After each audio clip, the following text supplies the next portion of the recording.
Olá, pessoal! Hoje vamos falar sobre como a nutrição vegetal pode contribuir com o hortifruti. Meu nome é Fabrício Porto, eu sou engenheiro químico, tenho mestrado em inovação tecnológica e sou especialista em solos e nutrição de plantas.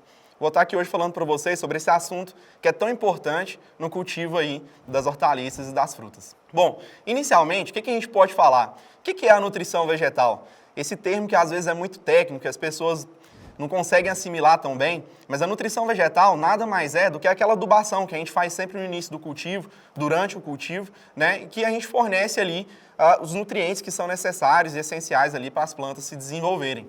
Mas tecnicamente a gente fala que a nutrição vegetal é o estudo da absorção e da utilização dos nutrientes pelas plantas.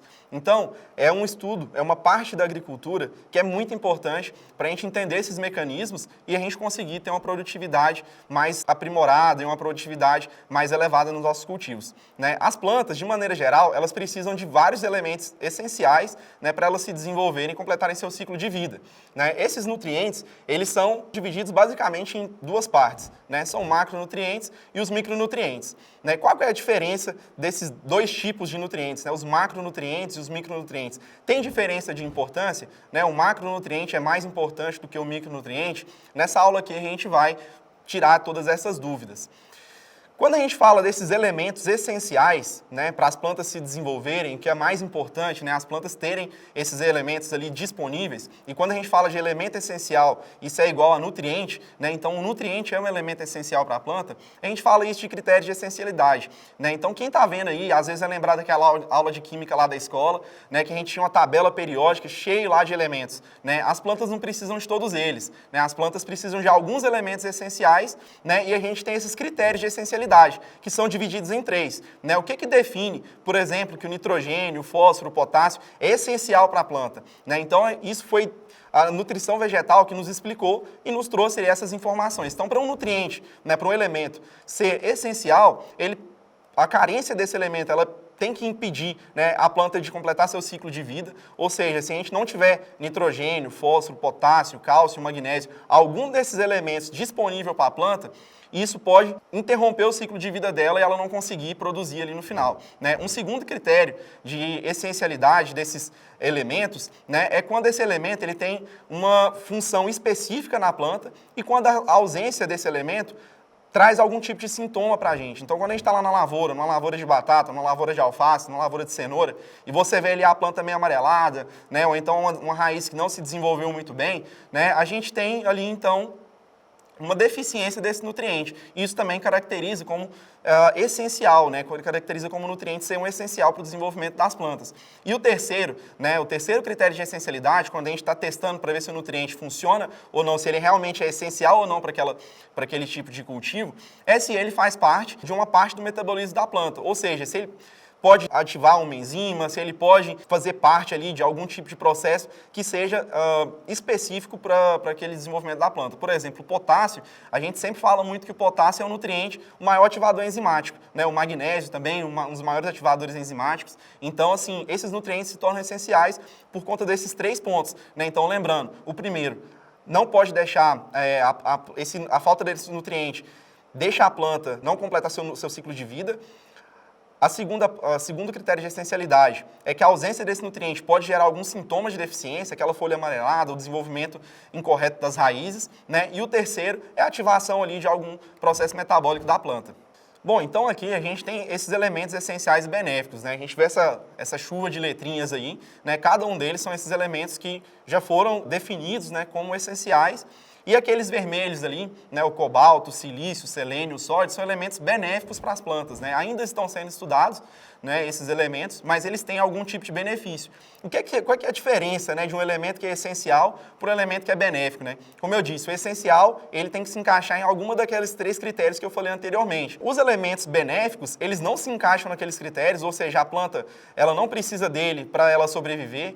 Ela não vai, se não tiver esse elemento, ele não vai causar um amarelecimento, algum sintoma de deficiência, né? E não necessariamente esse elemento também tem que participar de algum processo metabólico metabólica da planta. Então, ele causa algum benefício para a planta, mas ele não é essencial para a sua vida, né? Os três principais elementos essenciais e que corresponde aí a mais de 90% da necessidade da planta é o carbono, o hidrogênio e o oxigênio. E aqui vem a primeira dica, né? Como a gente trabalha com carbono, hidrogênio e oxigênio, esses três elementos a natureza já nos dá eles de forma natural, né? Então, a gente precisa trabalhar a questão de descompactação do solo. Dessa forma, a gente vai estar trabalhando já muito a questão de carbono, né, o CO2 ali disponível para as plantas fazerem fotossíntese, e o hidrogênio e o oxigênio trabalhando já na parte de água, né? Então, a gente ter água disponível para a planta, a gente já vai estar com quase 90% ali, mais de 90% dessa essencialidade, né, dessa necessidade das plantas de se desenvolverem, já está fornecido só com essas duas práticas, né? Então, descompactação de solo, né, e fornecimento de água. Os outros elementos, né, o nitrogênio, o fósforo, o potássio, por exemplo, que é aqueles nutrientes que a gente trabalha já na adubação, né, na adubação de base, antes do plantio, a gente já está fazendo esses nutrientes, eles também são os macro e micronutrientes que a gente está falando, né? Então, os macronutrientes são o nitrogênio, o fósforo e o potássio. A gente trabalha com os macronutrientes secundários, né, que é o cálcio, o magnésio e o enxofre. E o que é a diferença? Por que eles são os macronutrientes? Não tem a ver com importância. Não quer dizer que o nitrogênio, o fósforo, o potássio, o cálcio, o magnésio e o enxofre são mais importantes do que os outros nutrientes. Não tem a ver com isso, né? O NPK comum, né, o cálcio, magnésio e enxofre, são conhecidos como macronutrientes pela quantidade que é necessário, pela quantidade que a cultura exige daquele nutriente para que ela se desenvolva. Então, a gente tem os macronutrientes, por exemplo, o fósforo, o potássio, o cálcio e o magnésio, eles são nutrientes de grande exigência para a planta. Por isso que a gente faz aquelas adubações bem pesadas no início, né, pensando em vários pontos de fósforo, vários pontos de potássio, né, e que a gente consegue ali, então, fornecer esses nutrientes em maior quantidade para as plantas.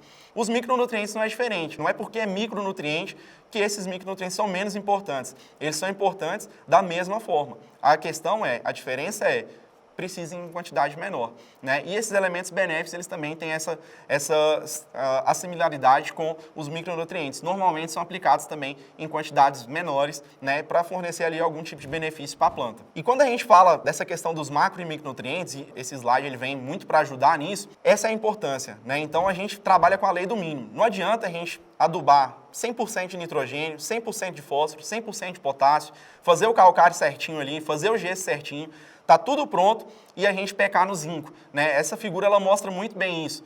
É o buraco ali no nosso barril, é onde é que a gente vai estar perdendo produtividade. Se a gente tiver com deficiência de qualquer um desses elementos, a gente vai lembrar lá daquele critério de essencialidade. Se tiver faltando um zinco, tiver faltando um cobre, mas é só um pouquinho que precisa ali para aplicar na planta, né? Não vai fazer falta, faz muita falta. E é muitas vezes nesses pontos que a gente peca, né? Lá na análise de solo, a gente preocupa em olhar só para o potássio, só para o fósforo, né? Só para o cálcio e magnésio, para corrigir ali com o adubo, que é a grande parte do trabalho, e muitas vezes a gente esquece de olhar o ferro, né? O cobre, o manganês, né? E esses nutrientes são essenciais. E é muito importante, né, que essa lei do mínimo ela seja atendida. Então, a gente vai ter uma produtividade maior desde que todos os elementos que a planta necessita estejam ali prontamente disponíveis. Muitas vezes esses elementos já estão disponíveis no solo, né? Mas é importante que a gente tenha essa consciência, fazer essas análises, para que, se tiver alguma deficiência, a gente faça a aplicação corretamente e a gente não tenha falta desse nutriente ali no futuro e a planta consiga produzir todo o seu potencial produtivo. Mas aí, quando é que eu devo usar, então, esses macro e micronutrientes? Eu tenho que aplicar só no solo, eu aplico isso no foliar também. Qual que é a diferença de um para o outro? Dica importante aqui. Macronutriente, como é em maior quantidade, a gente sempre fala, né, que a boca da planta são as raízes. Então, macronutriente que é maior quantidade tem que ser aplicado via solo, né? Então, nitrogênio, fósforo, potássio, cálcio, magnésio e enxofre, obrigatoriamente devem ir no solo. Mas vocês vão fazer a pergunta, nossa, mas eu faço ali um foliar de nitrogênio, faço um foliar de fósforo e eu tenho resultado, eu vejo resultado. Excelente. E é muito importante que a gente também faça essa aplicação foliar. Mas essa aplicação foliar ela não pode ser confundida com a adubação de base. A adubação de base é ali o prato principal da planta. É onde é que ela vai buscar todos os seus nutrientes para que ela possa se desenvolver. Na adubação foliar, a gente vai estar ativando mecanismos para que a planta possa estimular e ela buscar aquele nutriente. Então, quando a gente faz uma aplicação de nitrogênio, fósforo, potássio foliar, a gente está sinalizando para a planta assim, busca mais nitrogênio no solo, busca mais fósforo no solo, busca mais potássio no solo. Então, a gente precisa ter esse entendimento. Já os micronutrientes, como eles são aplicados, como eles estão necessários em quantidades menores, né? Esses micronutrientes, eles podem ser complementados via foliar, mas também é muito importante que a gente corrija o solo, né, com esse micronutriente que esteja em deficiência ali. Então, se o nosso solo está faltando cobre, está faltando manganês, a gente tem que buscar opções para estar corrigindo esse solo e, posteriormente, a gente fazer essas aplicações foliares. A gente entende que o ciclo da cultura é muito rápido e que muitas vezes a gente não consegue acompanhar tudo e fazer tudo isso antes da planta se desenvolver. E as aplicações foliares estão aí para isso, né? Então é importante que a gente tenha essa percepção de trabalhar com os micronutrientes. Foliar vai funcionar muito bem, mas também que a gente faça isso via solo, para que a gente tenha ali um equilíbrio do sistema, né? E que a gente forneça esses nutrientes para a planta durante todo o seu ciclo e que ela consiga expressar todo o seu potencial produtivo. Obrigado por terem participado dessa aula. Meu contato está aqui embaixo, se precisar é só mandar um e-mail. E até a próxima.